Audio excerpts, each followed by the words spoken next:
Hello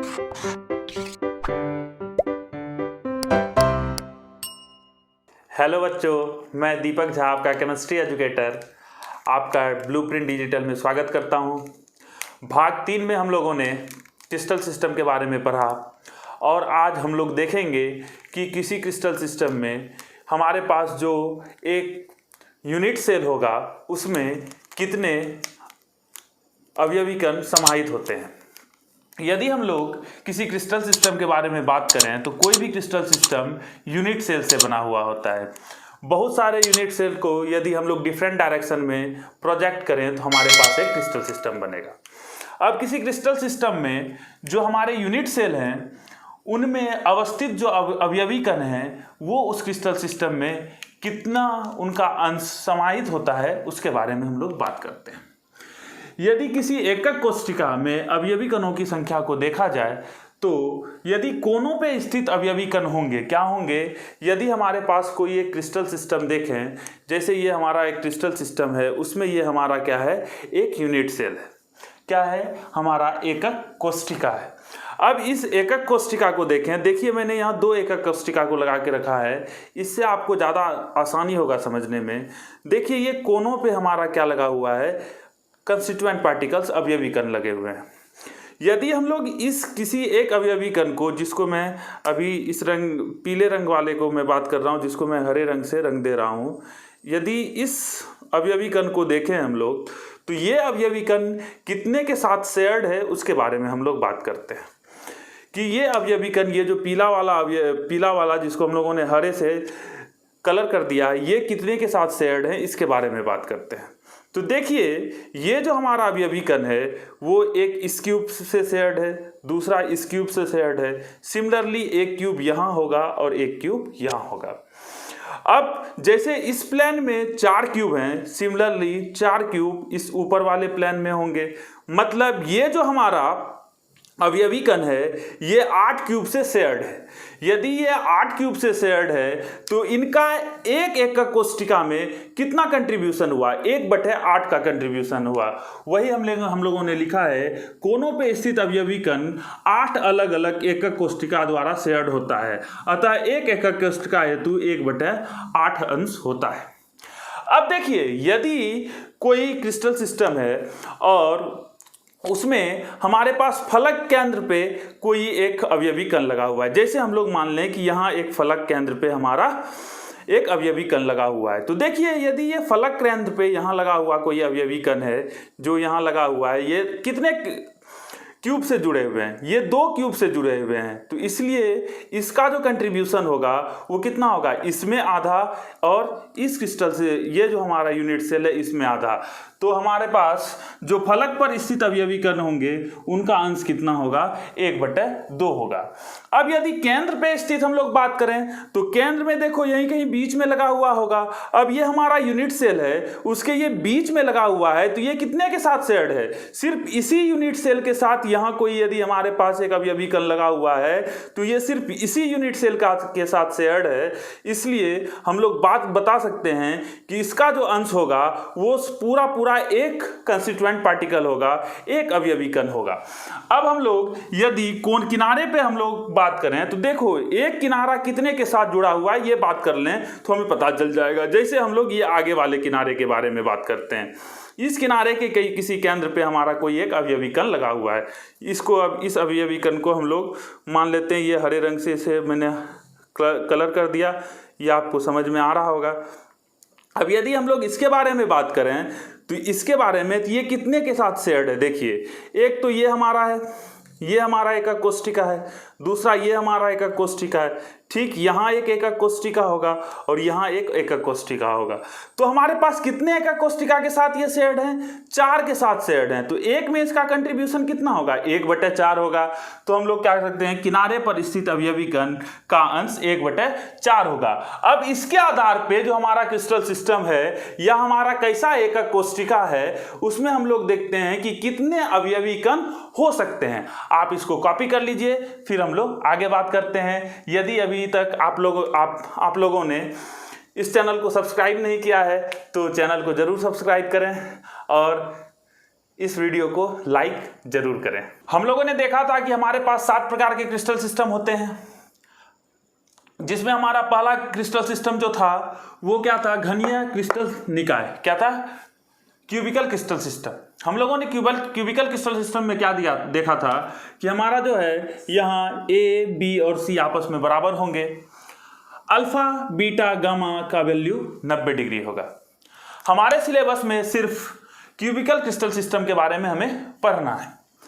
हम लोग यदि क्यूबिकल क्रिस्टल सिस्टम को देखें तो क्यूबिकल क्रिस्टल सिस्टम में हमारे पास 3 प्रकार के यूनिट सेल होते हैं।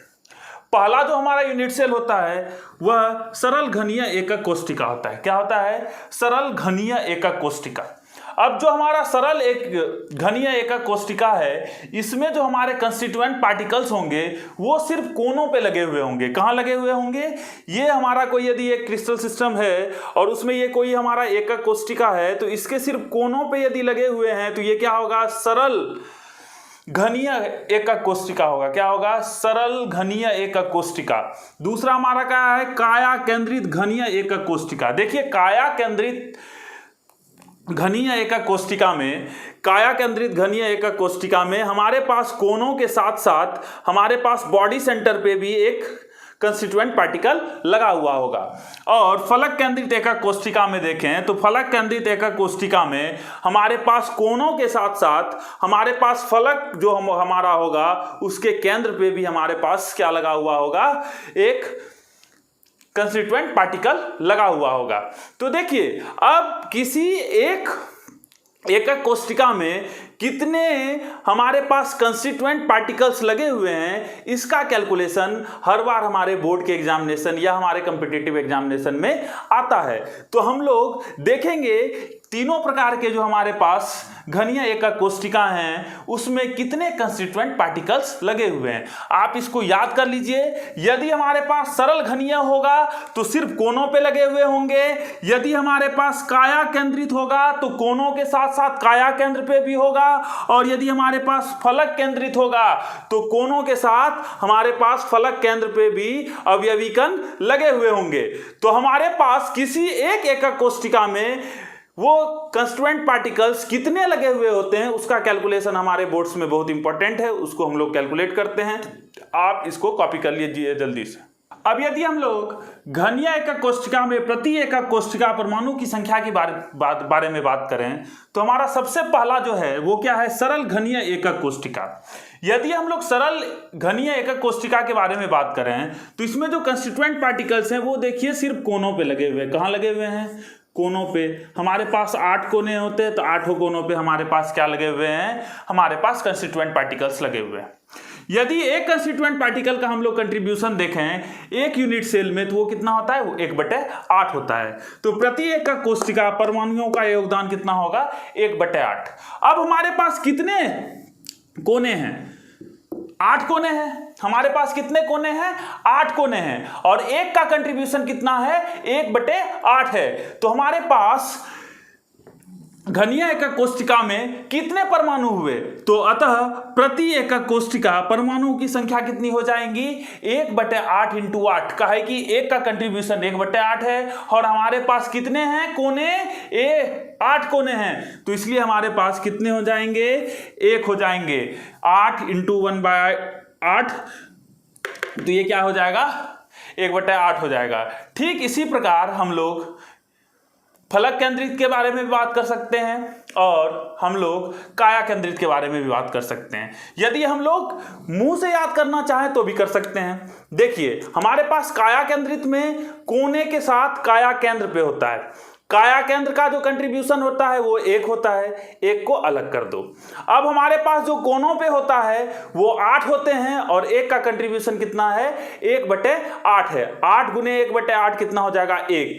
तो 1 तो कोनों के कारण आया और 1 हमारे किसके कारण आया? काया केंद्र के कारण आया। तो कुल परमाणुओं की संख्या कितनी हो जाएंगी? 2 हो जाएंगी। अब यदि हम लोग फलक केंद्रित के बारे में बात करें तो देखो हमारा फलक केंद्र कितना है? हमारे पास फलक कितने हैं? हमारे पास किसी एक यूनिट सेल में 6 फलक हैं। क्या है? 1 2 3 4 पांचवा ऊपर, छठा नीचे। अब देखो ये जो हमारा फलक केंद्रित है, फलक केंद्रित में हमारे पास जो कंट्रीब्यूशन है वो कितना है, 1/2 का। तो हमारे पास 6 फलक केंद्र हैं, तो 6 गुना 1/2 कितना होता है हमारा, 3। तो 3 तो किसके कारण हो गए, फलक के केंद्र पे जो स्थित हमारे पास कंस्टिट्यूएंट पार्टिकल्स हैं वो। अब देखो हमारे पास कोनों पे भी स्थित हमारे हैं, क्या है, कोनों पे स्थित। और कोनों पे कितने स्थित हैं, 8 स्थित है। 8 कोना तो 8 हुआ, और 1 का कंट्रीब्यूशन कितना है, 1/8। तो 1 हुआ कोनों के कारण और 3 हुआ हमारे पास फलक केंद्र के कारण। तो सब मिला के कितने परमाणु मिलेंगे हमको, 4 परमाणु मिलेंगे। किसमें, फलक केंद्रित एकक कोष्ठिका में। तो उसको हम लोग कैलकुलेट करके यहां लिख लेंगे, आप इसको कॉपी कर लीजिए। मुजबानी भी मतलब हम लोग बोले और हमको समझ में आ जाना चाहिए, ऐसा हमारा तैयारी होना चाहिए। तो इसको आप कॉपी कीजिए, फिर उन दोनों को भी मैं कैलकुलेट करके दिखाता हूं। अब हम लोग देखिए, यदि हम लोग काया केंद्रित एकक कोष्ठिका में देखें तो काया केंद्रित में एक हमारा काया केंद्र पे होगा, क्या होगा, एक हमारा काया केंद्र पे होगा और 8 हमारे कोने पे होंगे। तो काया केंद्र का तो पूरा 1 का कंट्रीब्यूशन होगा, और हमारे जो कोने पे होंगे उनका 1/8 होगा। और कितने कोने हैं, 8 है, तो 8 × 1/8 1। तो यहां से 1 जोड़ 1, तो कितने परमाणु होंगे हमारे काया केंद्रित में, 2 परमाणु होंगे। अब यदि हम लोग फलक केंद्रित एकक कोष्ठिका के बारे में बात करें तो फलक केंद्र का कंट्रीब्यूशन कितना होता है, 1/2। हमारे पास किसी यूनिट सेल में कितने फलक होते हैं, हमारे पास 6 फलक होते हैं।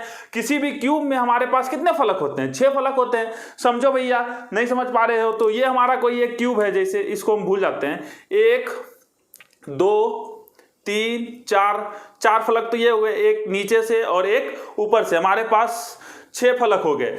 तो एक फलक पे जो फलक केंद्र पे स्थित हमारा जो कोष्ठिका, हमारा जो कंस्टिट्यूएंट पार्टिकल है उसका क्या कंट्रीब्यूशन है, 1/2 है। तो 1/2 × 6 कितना हो जाएगा, 3 हो जाएंगे। और जो कोने पे स्थित होंगे उसका 8 × 1/8, तो उस पे कितने हो जाएंगे हमारे पास, 1 हो जाएंगे। तो टोटल कितने हो जाएंगे परमाणु हमारे पास, 4 परमाणु हो जाएंगे। तो देखो हमारे पास यदि सिंपल क्यूबिक यूनिट सेल है, क्या है, सिंपल क्यूबिक यूनिट सेल है, तो उसका उसमें कितने परमाणु होंगे, 1 परमाणु। यदि हमारे पास काया केंद्रित है तो उसमें कितने परमाणु होंगे, 2 परमाणु। और हमारे पास यदि फलक केंद्रित एकक कोष्ठिका होगा तो उसमें हमारे पास कितने परमाणु होंगे, उसमें हमारे पास 4 परमाणु होंगे। अब इनका यूज करके हम लोग कुछ प्रश्नों को बनाने की कोशिश करते हैं और देखते हैं कि हम लोग कितना सीख पाए हैं। तो आप इसको कॉपी कर लीजिए जल्दी से।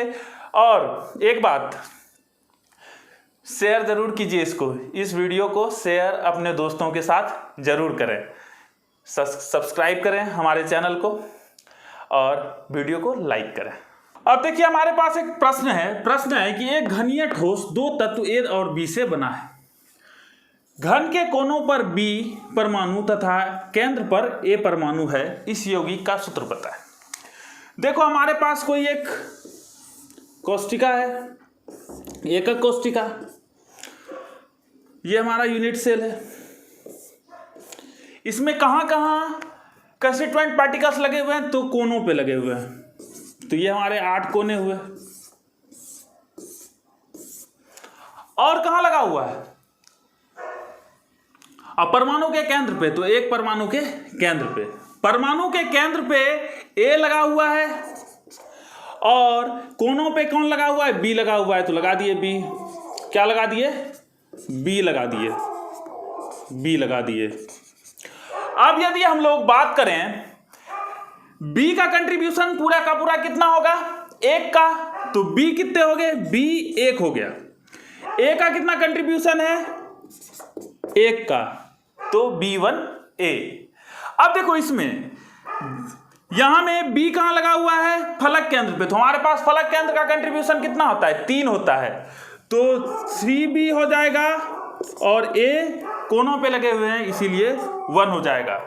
तो आप लोगों ने समझा कि कैसे हम लोग सूत्र निकालते हैं, ये जल्दी हो गया होगा। यदि फिर से हम लोग समझें तो क्या समझेंगे कि हमारे पास जो कोनों पे लगे हुए हैं, कहां लगे हुए हैं, कोनों पे, उसको गिन लो, उसका कंट्रीब्यूशन देख लो, उसके साथ लिख दो, और हमारा केंद्र पे जितना लगा हुआ है उसका कंट्रीब्यूशन देखो और लिख दो। तो इस प्रकार से हम लोगों ने इस सेक्शन को खत्म किया। नेक्स्ट सेक्शन में हम लोग जो है इफिशियंसी के बारे में बात करेंगे। तो आज के लिए हम लोग यहीं तक रखते हैं और हम लोग अगले भाग का इंतजार करेंगे। अगले भाग में हम लोग देखेंगे कि हमारा कैसा होता है। यदि अभी तक आप लोगों ने लाइक नहीं किया तो तुरंत लाइक ठोकिए, वीडियो को शेयर कीजिए अपने दोस्तों के साथ और हमें मोटिवेट कीजिए कि हम आगे बढ़ा पाए। Thank you for watching blueprint digital. This is your DJ sir.